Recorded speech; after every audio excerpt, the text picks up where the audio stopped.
Yes, thank you for a nice introduction, Dr. Plern. And hello again, everyone. I'm really glad to have a chance to share a bit of what I learned during my time in this program. The topic I will talk about is the microbiome signatures in the infant salivary microbiome as a predictor of future caries.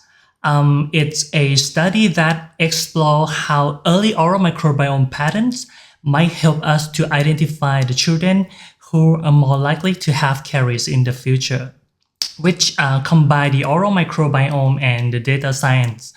For the current students, I hope this session may give you some useful idea that maybe could help you use in your own project. Okay, as I mentioned, my project focused on the oral microbiome research and the artificial intelligence, particularly the machine learning.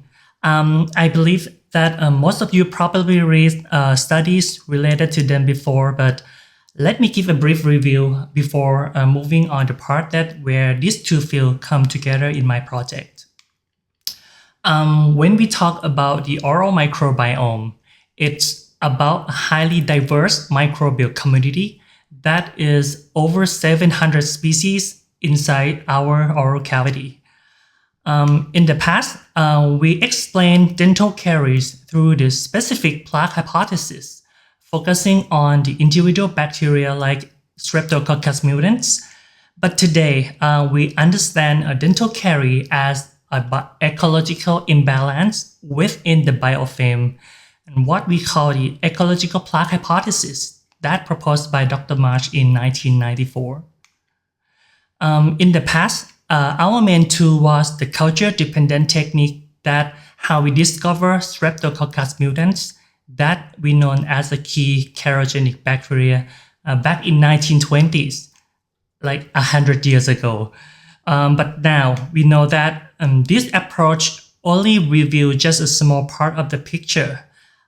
Studies later show that about half of them has been missed simply because they cannot be cultivated in the lab. And this changed how we study the oral microbiome, shifting from a traditional culture method alone to sequencing-based approaches. Long story short, now we use the next generation sequencing, which allow us to analyze the entire microbial community quickly and cost-effective without the need of the culture. And the two main sequencing approach that we use in microbiome studies, the first one is we have the whole genome sequencing. This method looks at the whole length of the DNA and allow us to identify species or sometimes even strains and also their genetic functions. It's very comprehensive, but also expensive with a complicated data to be analyzed. Another approach is the amplicon sequencing that this focus on just one conserved gene region, like the 16 srRNA gene for the bacteria or the ITS regions for the fungi. And it's enough to tell the microbial composition. It's simpler, cheaper, and easier to handle, but of course with limited resolution. Okay, so for example, for the 16 srRNA gene, we only need to sequence a small part of this gene to identify the bacteria. We can do that because this gene is found in all prokaryotes as it forms an important part of the ribosome structure. And these figures show the similarity and differences in the 16 srRNA sequence among different bacterial species. You can see that some regions are highly variable, which helps us to differentiate between species, and other regions are highly conserved. That means they are almost identical in all bacteria. And this part makes it possible to design the primer to amplify this part of the sequences.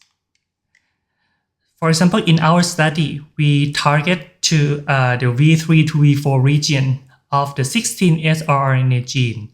So we design the primer and pick up this part of the gene and After sequencing, the data will be processed through the bioinformatics to generate the microbial composition, showing which bacteria are present and with their relative abundance. Recent microbiome studies still identify strep mutans as one of the predominant species found in the people with caries. However, not everyone with caries must have strep mutans. And in fact, a lot of other species that we never know has been found to be more prevalent among the caries active people, like the Scadoria vixie and the Candida albicans that recently found a link to the caries. And so of that, we found that the caries is so complex and confirmed that it cannot be caused by just a handful of bacteria, but it is the change in their abundance that was consistent when compared the people with and without caries. And this level of complexity is difficult to observe or interpret by just simple inspection.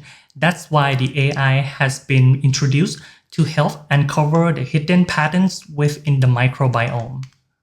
For example, AI can analyze thousands of microbial features at once, identify the specific combinations that differentiate the caries active from the caries free people, or even predict who might develop caries in the future. Many studies have shown that oral microbiome can be used to predict the carie risk, and the latest studies, including our work, refine these predictive models using different algorithms and population to identify the key microbial signature that link to the future caries. And beyond that, AI has been used in many other approaches, such as to develop the carie risk assessment and the caries detection and diagnosis. And these examples show how AI is helping us develop more personalized approaches in caries management. Okay, before we go any further, let's talk about how this concept, the future caries prediction using microbiome, was applied in my project. Okay, so dental caries is the most prevalent oral disease in the world. It's preventable, but needs a lot of effort and resources to make it happen. And that something is not available for everyone, especially in the remote area. The prevalence of dental caries in Thailand is higher than the global average. By the age of 3, almost half of them already have caries. So to reduce the overall prevalence, we need to start an early prevention that should be before caries even develops. With the targeted prevention direct to the children who are most at risk, it may be possible to make a meaningful impact even with the limited resources. That means a good disease predictor is needed. But the most reliable caries predictor that we have right now is the past caries experience, which is not very useful for infants who mostly never have any caries before. So the oral microbiome become an interesting target as it continuously changes throughout the caries process. If we can detect specific microbiome signatures that predict the future development of caries even before the lesion appear, this could be used as an effect tool for the targeted prevention in infants, reaching the right children at the right time. So for our study setting, saliva samples were collected from the caries-free 1-year-old children who later showed different caries outcome over the following year. The first group was the children who remained caries-free. The second group developed only white spot or the non-cavitated caries lesion, just starting off the cavity. And the last group developed the decay or advanced stage, the cavitated caries lesion. And we extract the genomic DNA from each sample and send to the lab for the 16 rRNA gene sequencings. The output was the FASTQ files for the further bioinformatic analysis. In our study, we focus on three main analyses: the diversity analysis, the biomarker discovery, and the caries prediction modeling. This figure shows the alpha diversity, which represent the microbial diversity within each sample. And the results show that the children who remain caries-free during the following year show a higher diversity and richness compared with those who later develop caries. And this suggests that a more diverse and balanced microbiome may be associated with a better oral health stability in terms of the caries risks. And these findings are consistent with the previous studies, which also reported a decrease in alpha diversity during the caries progression. And don't forget that all samples in our study were collected when the children were still caries-free. So as caries just began to develop, both diversity and richness start to decrease, showing that a shift of the microbial abundance could be found even before the caries lesion started. And next, this figure shows the beta diversity, which compare the overall microbial composition between groups. And each dot here represents one sample, and the distance between dots reflects how different they are in terms of the microbiome. You can see that the group who remain caries-free in green and the group who develop decay in red are quite separate, with a significant difference. This suggests that even before any caries lesion appear, the children who later develop caries already had a different microbial composition in their saliva compared with those who remain caries-free. So next, we assign the taxonomy using the Human Oral Microbiome Database, which is a specialized reference database specific design for the oral microbiome. And this figure shows the microbial composition at both genus and species level, and each bar represents the average relative abundance of bacteria in each group. And when compare each genus between groups using the Creutzfeldt-Wallis test, the results show no significant differences between groups in every genera. So for this study, we found that by focusing only on the groups with more contrast and the analysis at the species level, we were able to detect more meaningful differences related to the caries development. So for the further analysis, we focus on comparing the children who remain caries-free with those develop cavitated caries lesion at the species level to identify the potential biomarkers and to develop machine learning prediction models. Okay, these figures show the result of finding biomarkers using a tool called linear discriminant analysis, effect size, or the LabC. It combines the statistical testing with the biological relevance. It does not just tell us which bacteria are different, but also how strong each one contributes to separate the groups. This makes it suitable for the high-dimensional microbiomes data, which the hundreds of bacteria are compared at once. And here we compare the children who remain caries-free with those developed decay, and the 4 species highlighted in green were more abundant in the remain caries-free group. And these species were considered the potential biomarkers that may be linked to a lower risk of future caries, probably playing a protective role within the oral microbiome. And to test whether these species could act as a predictor, we built a supervised machine learning model using the random forest classifier, and we used the relative abundance of these 4 biomarkers as a training data to develop the caries prediction model. And to test the performance of the model, we used another group of children as a testing dataset. The children who also caries free at baseline but were not included in the model training. The model then predict which of these children would develop caries or remain caries free over the next 12 months. And this step check whether the model can make accurate predictions on the new unseen data, not just the data it was trained on.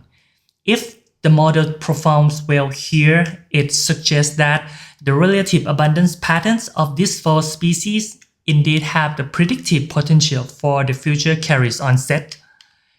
And this is a result. Overall, this model achieved 80% accuracy with the both sensitivity and specificity at 80% too, meaning it was equally good at detecting the children who would and would not develop caries, showing that the relative abundance of these 4 species have a strong potential as a predictor of future caries onset in caries-free 1-year-old children. In addition, we also analyzed the importance of each biomarkers in contributing the model performance using the Boruta algorithm. The Boruta is a feature selection method that identifies which variables are truly important for the model decision making. And in this plot, all 4 species were classified as confirmed important, meaning that they have a real influence on the model predictive power. So the species that's quite interesting is the Campylobacter consistis. This bacterium was linked to the gingival and periodontal diseases, but it also highly prevalent in the healthy saliva and recognized as part of the core microbiome in children from the newborn to 4 years old. One strain have even been reported as a biomarkers for caries-free children that consistent with our findings. Biologically, it can form the biofilm and could survive in low pH environment, which may explain how it competes with other carcinogenic bacteria and might act like a protective or balancing species associated with the lower risk of caries. The other species that show a consistent pattern is the Prevotella melaninogenica, that a recent study in 2022 also report that this species was more prevalent and enriched in Thai caries-free children as well. Okay, so in conclusion, our study used the salivary microbiome of Thai caries-free 1-year-old children to predict future caries up to 1 year before the caries even occur. And we found differences in the microbial composition between the children who remain caries-free and those who later develop caries. And several biomarkers were identified and that all increase in their abundance was linked to the lower risk of the future caries.